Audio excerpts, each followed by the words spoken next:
Alright guys, welcome back to Valorant News. The first round of the mid-season invitation that's concluded in the Challenger side. Lots of storylines there, but also Counter-Strike 2 officially announced and revealed yesterday by Valve. Lots of reaction here from the Valorant scene, and certain players thinking, you know what, might give up on Valorant and go back into Counter-Strike when it launches in summer 2023. Very much intrigued to your thoughts in the comments below. Hit the like button if you enjoy. Subscribe if you're new as always, I'd greatly appreciate it. First of all, an announcement from PaperX confirming something is joining PaperX.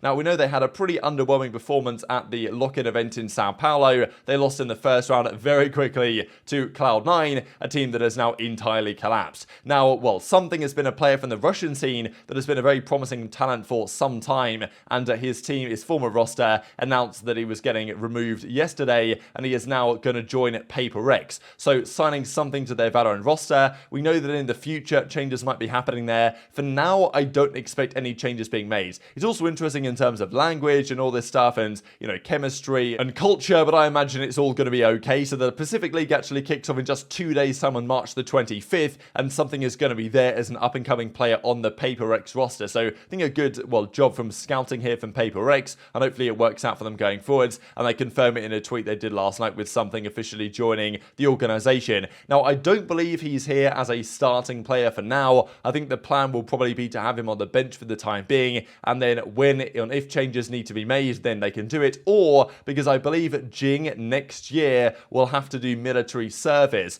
so maybe that's a plan here for PaperX to say, okay, well, GenG is here for now, and then next season he's more than likely going to be gone, and therefore something could be an appropriate, well, replacement they could make. They could either do it mid-season or next season, depending on how the roster goes. But still, I thought pretty interesting set of storylines. Now, we've got to talk about the elephant in the room that is Counter-Strike 2 arriving yesterday and what it means for the Valorant scene. So Hey Steven says, for, well, former TSM, valorantplayer.exe, it seems like, you know, many of you, I don't know, even WarOwl initially didn't get access to Counter-Strike 2, the beta for the new version, whereas a lot of the Valorant streamers did immediately. You know, of course, Tarek was on it, Shroud and many others were immediately on Counter-Strike 2 to check it out last night because, you know, it's a limited test, there is something to be played, and, well, there's a test that's going on for a few months before the game launches in summer 2023. Vanity mentioned Counter-Strike 2, and this is some of the question for some of these players that like to have, like, I don't expect this to be the case for Ye or to be the case for Vanity, but players that have now been released from their teams are unrestricted free agents, because we saw some rumors, right, that Ye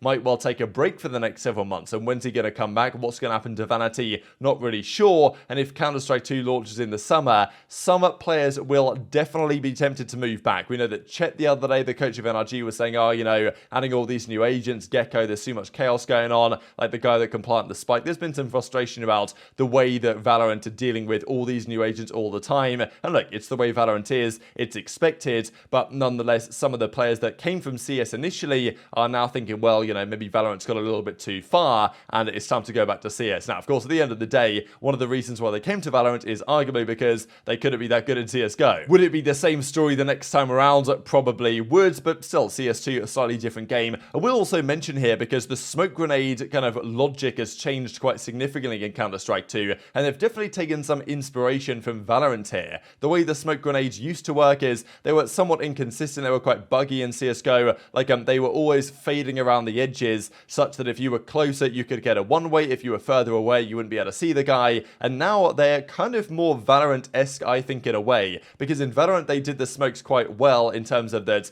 they're very much a round object, right? It's a spherical object, and you can very clearly see where the edges are, and I think they've taken a similar philosophy here over to Counter-Strike, actually, in terms of the way they now behave. Obviously, there's additional features such as shooting through them and blowing them away with grenades. It's obviously pretty controversial features that people are discussing, but Ethan's like, oh my god, it's actually here. It's pretty funny that Valve didn't even do like a release or a reveal trailer. They just dropped a load of, like, you know, videos on explaining gameplay mechanics, and well, this is well, part of the discussion here. So Pith, right, who was on Bleed, I believe, briefly, of course, former Counter-Strike player, came to Valorant, joined Bleed to catch a paycheck, and is now retired from Valorant and has gone back. So I guess you got to say fair play to that. I don't know whether this is related to Counter-Strike 2 being launched and him thinking, you know what, it's time to make the glorious return, which probably wouldn't be particularly glorious, but still, it did come on the same day, and there was even discussions here from zyppan. Counter-Strike 2 roster announced that we are back, you know, zyppan, his Vanity, and, you know, the team they had at the time. So who knows, right, which players are going to think about making the return. Players players that are on a solid roster here in Valorant. I don't expect them to go anywhere anytime soon, but some players that will be interested. Pretty much all the pros have been wanting to play CS2 and try it out because a lot of these guys came from CS, right? Understandably, and they left CS for various reasons. The decline of the North American Counter-Strike scene that happened a few years ago, or just the state of the game in general, the fact that they could make it work in Valorant. Nowadays, Valorant isn't just full of former CS pros. Some of them have made the transition work effectively. Some of them tried to happen initially, didn't really work out too well in their favor. The likes of, Skadoodle and others on T1, Brax, for example, pretty much that T1 team that was meant to be the best, and they weren't particularly good. But there's other players, the likes of Ethan and some of the NRG guys, that are definitely tempted by the return to CS2 at some point. They came to Valorant for good reasons, but maybe if CS2 is more appealing for various reasons, they might well go back. And Ethan wants to play it. We know that even Chet here is saying, oh, it's gorgeous. Daps is like, welcome back.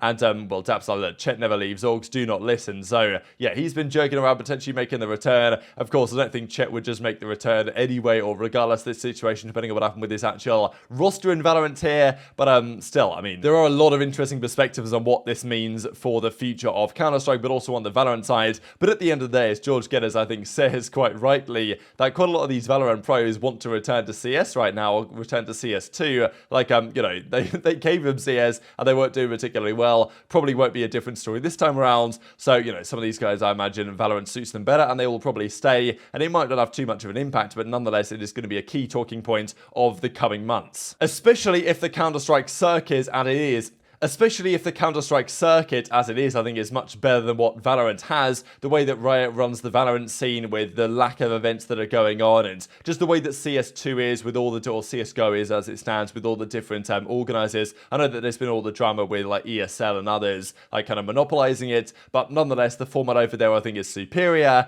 and therefore players might be tempted back for those reasons and others, and Riot might just have to straight up their game. And this is the thing about this in general, is that it forces both parties to up their game. More competition in the FPS space. Valorant has to step its game up. Counter-Strike has to step its game up, as do Riot probably in their tournament structure as well, to maintain the kind of battle that they have, especially in the North American side for the first-person shooter market as it stands. Let's talk also about the mid-season invitation then, or the face-off. Firstly from Cloud9 though, not even George Geddes expected this move. Welcome LeBron to Cloud9 Val. So they've just given up at this point. Clearly their money's come back and LeBron's here, but I thought it's interesting, right? I don't know. I know that Sentinels did this for Messi, didn't they, a while ago? Or maybe they just made that one up. I forget exactly what happened there. Of course, this is also made up, so, not anything to read into, but, like, Cloud9 are just, like, I don't know what's going on with this organization, to be honest. There was also this that Solgi mentioned, that 25 to 23 is the new record, I believe, for the longest VCT-based overtime we've ever seen. Like, what a ridiculous game. I found this, or he linked it, actually, over to the VLR page. But look at this fracture. This is only game 2 of the series, a 3-game series that eventually team duration won, because I don't know how you're meant to win after losing in an overtime like this, but 25 to 23, Surayama almost dropped a 50 bomb,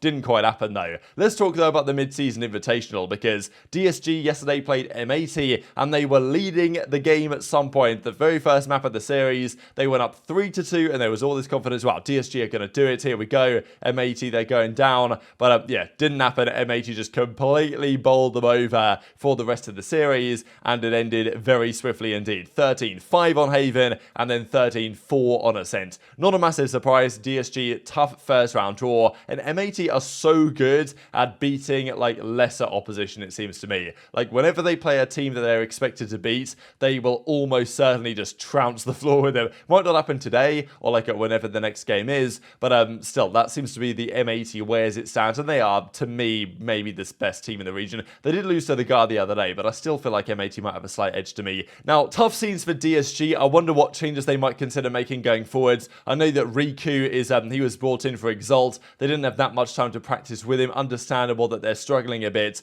but nonetheless, not the result they would have wanted it. They can still go on and move forward and, try and make the run in the losers bracket, but not a great showing for them. I know there's been some discussion about role changes as well, and not the Cloud9 type of role changes, in order to keep that team moving forward. So M80 move on. We'll see the bracket in a second, but this to me was the big result of the day, the one that actually was more of a 50-50 series. TSM versus Moist Moguls. A huge victory here for Moist Moguls, and I don't know how Flyer won this clutch. Absolutely unbelievable. The fact that FaZe dropped Flyer from their team and that he's doing stuff like this. 1, 2, 3. I mean, like, you've got to trade that one, lads. You've got to trade that one. But it didn't happen. And yeah, Moist Moguls go up 6-3 here. They take down TSM map 1. They take down TSM map 2. And this TSM team that's in a little bit of a weird spot right now after, of course, you know, Hayes is gone. They brought Kanpeki in, but wasn't looking good here. Flyer, plus 15 on the series, 13-7 on Lotus, 13-6 on Pearl, and Moist Moguls, from being a bit of a questionable acquisition, now looking very good indeed for Ludwig, Moist Critical, and co. And that leaves the bracket looking like this. Moist Moguls, though, their life doesn't get any easier. Tomorrow they play M80, and today we have 2 more big games. The Guard versus FaZe, certainly Guard are favoured there, and then G2 Oxygen. Interesting series. I would favour G2, but it's not exactly a guarantee. And indeed, Disguised will play TSM in the first round of losers, and one of these teams goes home immediately. But very much intrigued to your thoughts on all this stuff in the comments below.